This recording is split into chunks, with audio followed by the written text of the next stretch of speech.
sifuddeeyo nnyo ani ajja okubeera wasolya naye nga njagala okulaba nti olulimi olwenjogera lulina bwe luli newankubadde waliwo akasolya naye nga lulina okulaki bwe luli naye bikyalemye olwadde osigenze eyo naye mpulidde bwe tebankubula esimu okube Kampala eyo nti ebibiina bina bikkiriziganyizza okwegatta ku muntu omu.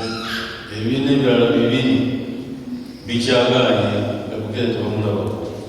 Ekibiina ekyala ekigenda n'ekyala nabo ne badda ku sayidi eyo.